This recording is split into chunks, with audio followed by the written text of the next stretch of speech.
Om Shanti 25 September 2025 साकार मुरलीर मुख्य point रे परम प्रिय परम पिता परमात्मा शिव बाबा कहते मिठे बच्चे यही ड्रामार खेल आक्यूरेट अर्थात सठिक भाव में चली जार जो अभिनय जो समय रहिबा दरकार ताहा ही पुनरावृत्ति हेउछि। एही कथा को यथार्थ भाव में बुझिबाकु हेबो। एही ड्रामार खेल आक्यूरेट अर्थात सठिक भाव में चली जार जो अभिनय जो समय करिबा दरकार ताहा ही पुनरावृत्ति हेउछि। एही कथा को यथार्थ भाव में बुझिबाकु हेबो। प्रश्न तुम संतान मानकर प्रभाव केबे जणा पड़िबो? एबे पर्यंत क्यों शक्तिर अभाव रहिछि? तुम संतान मानकर प्रभाव केबे जणा पड़िबो? एबे पर्यंत क्यों शक्तिर अभाव रहिछि? उत्तर जेतेबेले तुमे माने जोगरे मजबूत होइजिबो सेतेबेले ही तुमर प्रभाव विस्तार हेबो। वर्तमान से भली शक्ति आसी नाही, जोग द्वारा ही से शक्ति मिली थाए। ज्ञान तरबार रे जोग बलर धार थिबा दरकार जहाँकि वर्तमान पर्यंत कम अछि। जदि निजको आत्मा मने करी बाबा को मने पकाइबो तेबे बेड़ा पार होइजिबो। यह गोटे सेकेंड ही कथा अटे। ओम शांति रुहानी संतान मानक रुहानी बाबा बसी बुझाउछंती। रुहानी बाबा मात्र जनकु ही कुहा जाउछि, बाकी समस्ते हेउछंती आत्मा। तांको परमात्मा बोली कुहा जाउछि। बाबा कहउछंती मु मध्य आत्मा अटे, किंतु मु परम सुप्रीम सत्य अटे। मु ही पतित पावन ज्ञानर सागर अटे। बाबा कहउछंती मु भारत को ही आसुछि पिलामानंको विश्वर मालिक कराइबा पई। तुमे ही मालिक थिलो ना। एबे एही स्मृति आसुछि, पिलामानंको स्मृति देउछंती। तुमे प्रथमे प्रथमे सत्ययुग को आसुछ, पुणी अभिनय करी 84 जन्म भोग करी एबे अंतिम समय रे आसी पहुँची जाइछ। वर्तमान तुमे निजको आत्मा बोली भाव। आत्मा अविनाशी, शरीर विनाशी अटे। आत्मा ही देह सहित आत्मा मानंक सह कथा हेउछि। आत्मा अभिमानी होई रहु नाहंती, तेबे निश्चय देह अभिमान रहिछि। मो आत्मा ए कथा भूली गलिनी कहउछंती मध्य पाप आत्मा, पुण्य आत्मा, महान आत्मा सेमाने पुणी परमात्मा तो होई पारिबे नाही। केही भी निजकु शिव बोली कहि पारिबे नाही। शरीरर नाम शिव बोली तो बहुतंकर रहिछि। आत्मा शरीर रे प्रवेश कले नाम दिया जाई थाए, काहेकि ना शरीर द्वारा ही अभिनय करिबाकु होई थाए। तेबे मनुष्य पुणी देहर अभिमान रे आसी जाउछंती। मो अमुक अटे। वर्तमान बुझुछंती हाँ मो आत्मा अटे। मु 84 जन्मर अभिनय करिछि। एबे मो आत्मा को जानी गलिनी। मो आत्मा सतप्रधान थिली, पुणी एबे तम प्रधान होई जाइछि। बाबा सेतेबेले आसुछंती जेतेबेले सबु आत्मा मानंक उपरे पापर कलंक लागि जाइछि। सुनारे जेपरि खाद मिसी थाए ना। तुमे प्रथमे खांटी सुना थिलो, पुणी चांदी, तंबा, लुहा मिसी मिसी तुमे बिल्कुल कला होई जाइछ। एही कथा आउ केही बुझाई पारिबे नाही। आत्मा निर्लोप बोली के समस्ते कहि देउछंती। खाद किपरि पड़ुछि ए कथा मध्य पिलामानंकु बाबा बुझाउछंती। बाबा कहउछंती मु भारत रे ही आसी थाए। जेतेबेले समस्ते बिल्कुल तम प्रधान होई जाइछंती सेतेबेले मु आसुछि, निर्दिष्ट समय रे आसुछि। जेपरि ड्रामा रे खेल सठिक भाव रे चली थाए ना। जो पाठ जेतेबेले हेबार थिबो सेही समय रे पुणी तार पुनरावृत्ति हेबो। एथिरे टिकिए हेले फरक पड़ी पारिबो नाही। ता हदर ड्रामा, यह बेहदर ड्रामा। बुझिबा निमंते यह बहुत सूक्ष्म कथा अटे। बाबा कहउछंती तुम द्वारा जो अभिनय हेला ताहा ड्रामा अनुसारे हेला। कोनोसी मनुष्य मात्र ना रचयिता ना रचनार आदि मध्य अंत को जानिछंती। ऋषिमुनि माने मध्य भगवान को जानी नाहु बोली कही कही चलीगले। एबे तुमको केही जदि पचारिबे तुमे रचयिता एवं रचनार आदि मध्य अंत को जानिछ, तेबे तुमे तुरंत हाँ कहिबो। ତାହା କେବଳ ତୁମେ ଏବେ ହିଁ ଜାଣିପାରୁଛ, ପୁଣି ଆଉ କେବେ ନୁହେଁ। ବାବା ବୁଝାଉଛନ୍ତି ତୁମେମାନେ ହିଁ ମୁଁ ରଚୟିତାକୁ ଏବଂ ରଚନାର ଆଦି ମଧ୍ୟ ଅନ୍ତକୁ ଜାଣିଛ। ଆଚ୍ଛା, ଏହି ଲକ୍ଷ୍ମୀ ନାରାୟଣଙ୍କର ରାଜ୍ୟ କେବେ ହେବ ଏ କଥା ଜାଣିଥିବ? ନା, ଏଥିରେ କିଛି ବି ନାହିଁ। ଏହା ତ ଆଶ୍ଚର୍ଯ୍ୟ ଅଟେ। ତୁମେ କହୁଛ ଆମ ପାଖରେ ଜ୍ଞାନ ଅଛି, ଏ କଥା ମଧ୍ୟ ତୁମେ ବୁଝୁଛ। ବାବାଙ୍କର ଅଭିନୟ ହିଁ ଥରେ ମାତ୍ର ରହିଛି। ତୁମର ଲକ୍ଷ୍ୟ ଓ ଉଦ୍ଦେଶ୍ୟ ହିଁ ହେଉଛି ଏହି ଲକ୍ଷ୍ମୀନାରାୟଣ ହେବା। ଏପରି ହୋଇଗଲା ପରେ ପୁଣି ପାଠପଢ଼ାର ଆଉ ଆବଶ୍ୟକତା ରହିବ ନାହିଁ। ବାରିଷ୍ଟର ହୋଇଗଲେ ଅର୍ଥାତ୍ ହୋଇଗଲେ। ପଢ଼ାଉଥିବା ବାବାଙ୍କୁ ତ ମନେ ପକାଇବା ଦରକାର ନା। ତୁମ ପାଇଁ ସବୁ ସହଜ କରିଦେଇଛି। ବାବା ବାରମ୍ବାର ତୁମକୁ କହୁଛନ୍ତି ନିଜକୁ ଆତ୍ମା ମନେକର। ମୁଁ ହେଉଛି ବାବାଙ୍କର। ପୂର୍ବରୁ ତୁମେ ନାସ୍ତିକ ଥିଲ, ଏବେ ଆସ୍ତିକ ହୋଇଛ। ଏହି ଲକ୍ଷ୍ମୀନାରାୟଣ ମଧ୍ୟ ଆସ୍ତିକ ହୋଇ ଏହି ସମ୍ପତ୍ତି ନେଇଛନ୍ତି, ଯାହାକୁ ଏବେ ତୁମେ ନେଉଛ। ଏବେ ତୁମେ ଆସ୍ତିକ ହେଉଛ। ଆସ୍ତିକ ନାସ୍ତିକ ଅକ୍ଷର ବର୍ତ୍ତମାନ ସମୟର ଅଟେ। ସତ୍ୟଯୁଗରେ ହିଁ ଏହି ଅକ୍ଷର ରହିବ ନାହିଁ। ପଚାରିବାର କୌଣସି କଥା ହିଁ ରହିବ ନାହିଁ। ଏଠାରେ ପ୍ରଶ୍ନ ଉଠୁଥିବାରୁ ପଚାରୁଛନ୍ତି, ରଚୟିତା ଏବଂ ରଚନାକୁ ଜାଣିଛ? ତେବେ ନା ବୋଲି କହିଦେଉଛନ୍ତି। ବାବା ହିଁ ଆସି ନିଜର ପରିଚୟ ଦେଇ ରଚନାର ଆଦି ମଧ୍ୟ ଅନ୍ତର ରହସ୍ୟ ବୁଝାଉଛନ୍ତି। ବାବା ହେଉଛନ୍ତି ବେହଦ୍ ମାଲିକ, ରଚୟିତା। ପିଲାମାନଙ୍କୁ ବୁଝାଯାଉଛି ଯେ ଅନ୍ୟ ଧର୍ମ ସ୍ଥାପକମାନେ ମଧ୍ୟ ଏଠାକୁ ନିଶ୍ଚିନ୍ତ ଆସୁଛନ୍ତି। ତୁମକୁ ସାକ୍ଷାତକାର କରାଇଥିଲି, ଇବ୍ରାହିମ୍, ଖ୍ରୀଷ୍ଟ ଆଦି କିପରି ଆସୁଛନ୍ତି। ଶେଷ ସମୟରେ ଯେତେବେଳେ ବାବାଙ୍କର ପ୍ରତ୍ୟକ୍ଷତା ହେବ, ସେତେବେଳେ ସେମାନେ ଆସିବେ। ବାବା କହୁଛନ୍ତି, ପିଲାମାନେ, ଦେହ ସହିତ ଦେହର ସବୁ ଧର୍ମକୁ ତ୍ୟାଗ କରି ମୋତେ ମନେ ପକାଅ। ଏବେ ତୁମେ ସମ୍ମୁଖରେ ବସିଛ। ନିଜକୁ ଦେହ ନୁହେଁ ଆତ୍ମା ବୋଲି ଭାବ। ନିଜକୁ ଆତ୍ମା ମନେକରି ବାବାଙ୍କୁ ମନେ ପକାଇଲେ ବେଳା ପାର ହୋଇଯିବ। ଏହା ଗୋଟିଏ ସେକେଣ୍ଡର କଥା।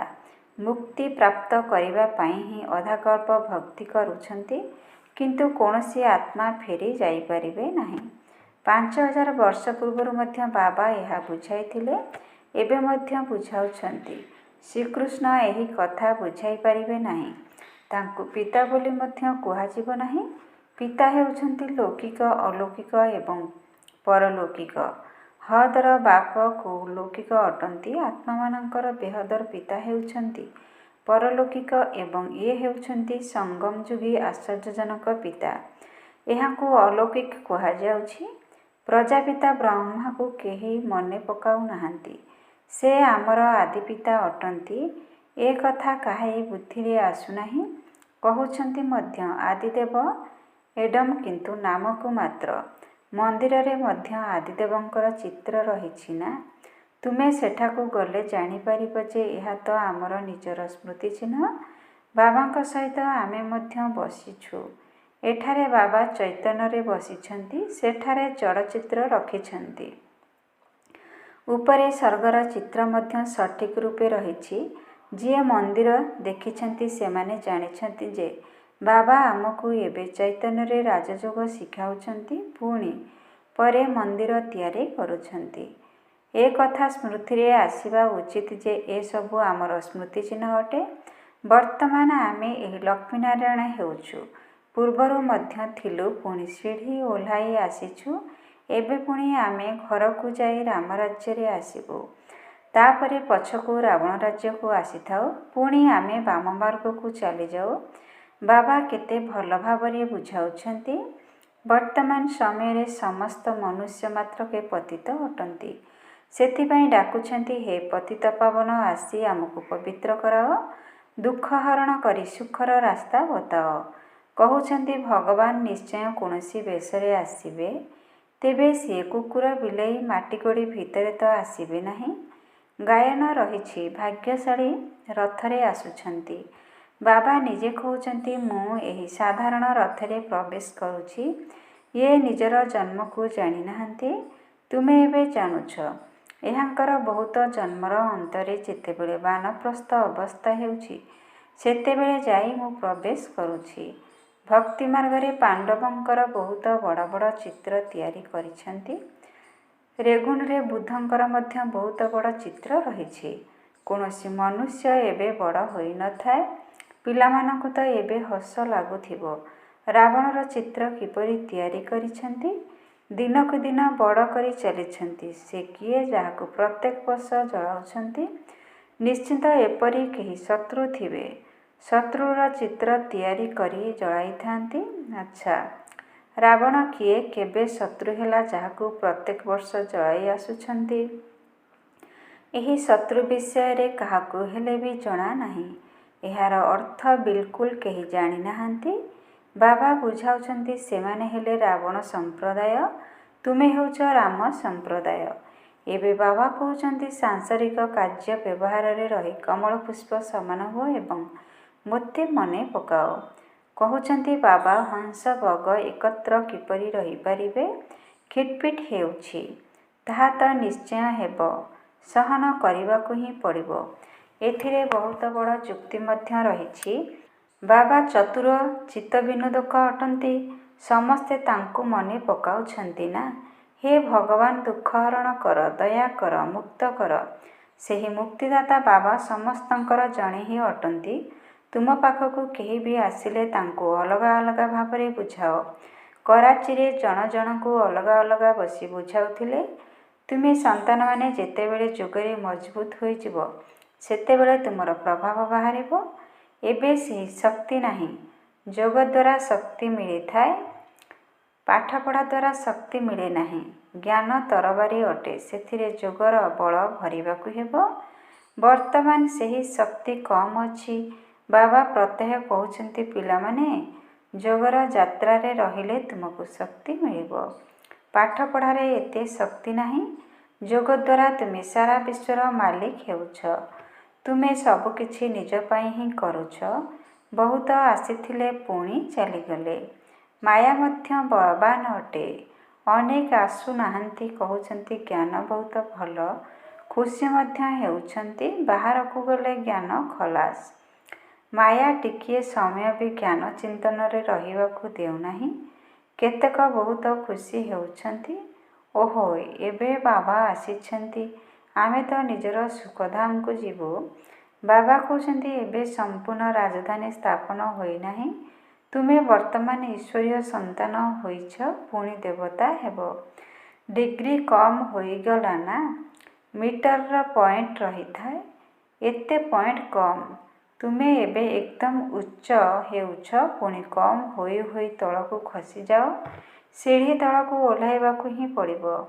ଏବେ ତୁମ ବୁଦ୍ଧିରେ ସିଢ଼ିର ଜ୍ଞାନ ରହିଛି। ଆରୋହଣ କଳାରେ ସମସ୍ତଙ୍କର ମଙ୍ଗଳ ହୋଇଥାଏ। ପୁଣି ଧୀରେ ଧୀରେ ଅବତରଣ କଳା ହୋଇଥାଏ। ଆରମ୍ଭରୁ ଅନ୍ତ ପର୍ଯ୍ୟନ୍ତ ଏହି ଚକ୍ରକୁ ଭଲ ଭାବରେ ବୁଝିବାକୁ ହେବ। ବର୍ତ୍ତମାନ ତୁମର ଆରୋହଣ କଳା ହେଉଛି କାହିଁକି ନା ସାଥିରେ ବାବା ଅଛନ୍ତି ନା।